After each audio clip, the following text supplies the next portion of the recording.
جو وہ بڑا محروم ہے، بڑا محروم ہے۔ الحمدللہ رب العالمین والصلاة والسلام علی سید المرسلین، اما بعد فاعوذ باللہ من الشیطان الرجیم، بسم اللہ الرحمن الرحیم۔ پڑھیے الصلاة والسلام علیک یا رسول اللہ وعلی آلک واصحابک یا حبیب اللہ، الصلاة والسلام علیک یا نبی اللہ وعلی آلک واصحابک یا نور اللہ۔ پیارے پیارے اسلامی بھائیوں اور مدنی چل کے ناظرین، سب سے پہلے تو آپ سب کو بہت بہت عید مبارک ہو۔ ایک بہت ہی خوبصورت سلسلہ ہم لے کر حاضر ہوئے ہیں اور اس کا نام ہے قربانی کی داستان۔ سلسلہ تو ویسے ہی خوبصورت ہے کیونکہ عید کا دن ہے، مگر اس خوبصورتی میں اور اضافہ اس لیے ہے کہ ہمارے درمیان الحمدللہ مفتی دعوت اسلامی قبلہ مفتی قاسم صاحب دامت برکاتہم العالیہ بھی جلوہ فرما ہیں، اور جب آپ کسی سلسلے میں ہوتے ہیں تو پھر آپ جانتے ہیں کہ بہت کچھ ہم سبھی سیکھ کر جاتے ہیں، یعنی ناظرین تو سیکھتے ہی سیکھتے ہیں، ہم اسٹیج پر، منچ پر، مدنی چینل پر جو موجود ہوتے ہیں ہم سب بھی بہت کچھ سیکھتے ہیں۔ اور آج چونکہ ایک ایسا ٹاپک ہے کہ جو ہسٹری آف اسلام سے اس کا بڑا تعلق ہے، کیونکہ نارملی تو بلکہ یوں کہا جائے کہ ہمارے گھر میں ہزاروں لاکھوں گھروں میں قربانیاں ہوئی ہوں گی، شاید سب کو تو اس قربانی کا بھی واقعہ نہیں پتہ ہوگا، یا یہ داستان بھی نہیں پتہ ہوگی کہ وہ کیا ہوا تھا جو حضرت ابراہیم اور حضرت اسماعیل کے درمیان ہوا، اور جس کی یاد میں یہ مسلمان قربانی کرتے ہیں۔ تو ایک تو یہ ٹاپک ضرور ہم نے ڈسکس کرنا ہے، لیکن شاید آج آپ سب بہت کچھ نیا جانیں گے کہ یہ سلسلہ حضرت ابراہیم ہی سے جاری نہیں ہوا، حضرت اسماعیل ہی سے جاری نہیں ہوا، بلکہ یوں کہا جا سکتا ہے کہ جب سے کائنات بنی ہے، حضرت آدم علیہ السلام کی دنیا میں جلوہ گری ہوئی ہے، قربانی کا معاملہ وہیں سے جاری ہے، اور قربانی کی مختلف صورتیں رہی ہیں، جانور بھی قربان کیے گئے، اپنا آپ بھی پیش کیا گیا، اور پھر کیسی کیسی قربانیاں دی گئیں۔ یوں سمجھیے کہ آج تاریخ اسلام پر اور اس کے دریچوں پر بہت خوبصورت گفتگو ہونی ہے، تو آپ ہمارے ساتھ رہیے گا۔ ہمارے ساتھ اور بہت خوبصورت مبلغین، بڑی پیاری گفتگو کرنے والے ہمارے ساتھ راشد مدنی بھائی ہیں، اسد مدنی بھائی ہیں، اور ماشاءاللہ آج تو ہمارے نعت خواں بھی مدنی بھائی ہیں، سبحان اللہ۔ نور عالم بھائی ماشاءاللہ یہ بھی مدنی ہیں، درس نظامی انہوں نے کیا ہے۔ پروگرام کا آغاز کرتے ہیں، اور سبحان اللہ عید ہو اور ذکر مصطفیٰ صلی اللہ تعالیٰ علیہ وسلم نہ ہو تو پھر وہ عید کیسی عید ہے۔ ہم اپنے سلسلے میں مزید خوبصورتی پیدا کرنے کے لیے ہمارے نور عالم بھائی سے عرض کریں گے کہ نبی پاک علیہ السلام کی بارگاہ میں نعت کا نذرانہ پیش کیا جائے۔ صلی اللہ تعالی علی محمد صلی اللہ علیہ وسلم۔ صلی علی نبینا، صلی علی محمد، صلی علی شفیعنا، صلی علی محمد۔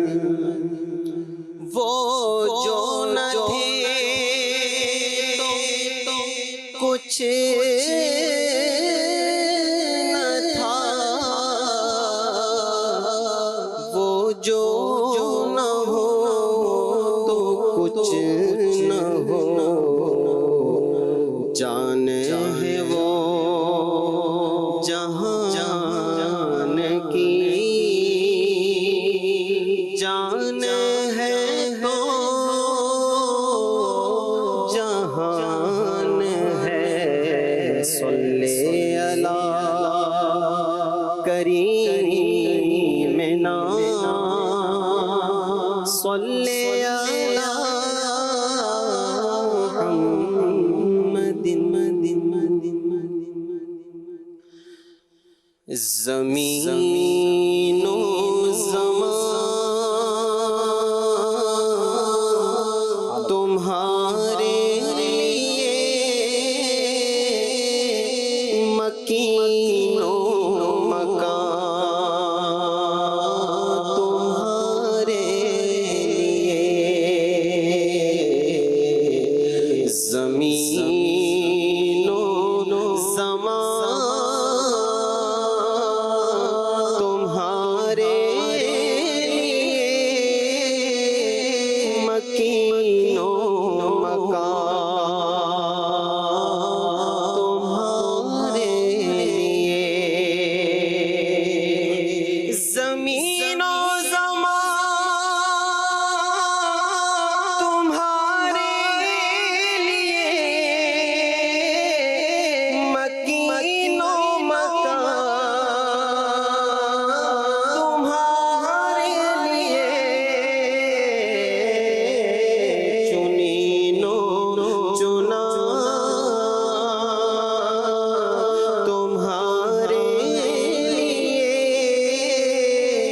بنے دو جہاں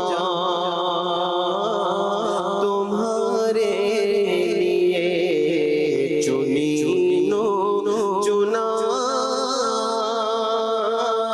تمہارے لیے بنے دو جہاں